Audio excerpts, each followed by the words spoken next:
I wanted to actually talk to you guys about self-care, and self-care ties in so much into mental health because your self-care is really important. So one of the things that I think women struggle on is really caring for themselves, and men do not struggle as much when it comes to caring for themselves. I'm gonna give you some statistics, but for instance, a woman takes her kids and put them in front of her husband, her family, her parents. She put everyone, her job in front of caring for herself. And what do caring for yourself look like? Well, caring for yourself means recognizing what is needed for you to have good functional life, like a really functional healthy life. And a real functional healthy life means that you are in a good mental space, emotionally, spiritually, and mentally. And what does it need to be to have that? So a couple of things I wanted to tell you, ladies and gentlemen, is that you first need a spiritual life, and that doesn't mean you have to be in church. It just means that you need to recognize that your Father up above needs to be a present help in your life, because it will alleviate a lot of pain.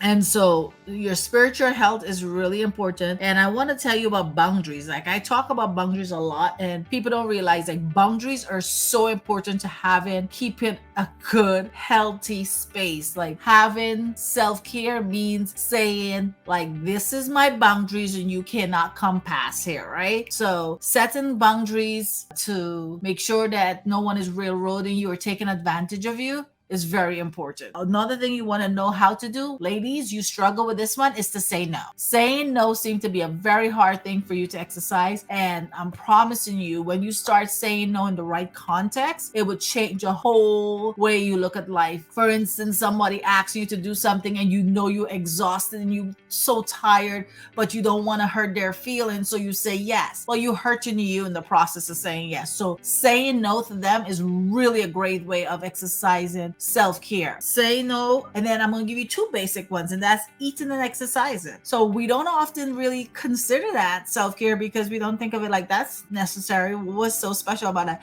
Well, the way you eat, the way you care for your body is a great way of saying like, can I have more life to me if I eat well and exercise well? Yes. So that is a form of self-care. For all the people who struggle with actually putting everyone in front of them instead of themselves, I can empathize with it, because as a mother, I struggle with that when I go on a plane and the steward say, oh, in case of an emergency and the mask drop, make sure to put it on yourself before putting on your kids. And I'm looking like, lady, are you serious? I must cover myself before I cover my kids? Are you kidding me? Well, most time, especially women, we struggle to do that very thing. Why? Because we have that mother instinct to take care of our babies, right? But here's the thing. I want you to think of this. Whenever you put that mask on your child first and then you pass out, that child cannot help you. So guess what? Both perishes because you did not care for yourself. Now, that is the analogy I want you to think about when you're thinking about caring for your kids, your husband. I want you to know, if you don't have any fuel in you, you will be depleted and you will leave them without someone to care for them. So you have to do self-care. It's really important.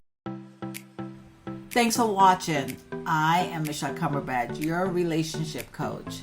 Now, for more content just like this, make sure to click and subscribe. Follow me on all my socials. And guys, that bell, click it and you will be notified whenever I drop something new. And that's twice a week. Like and comment. Thank you for watching.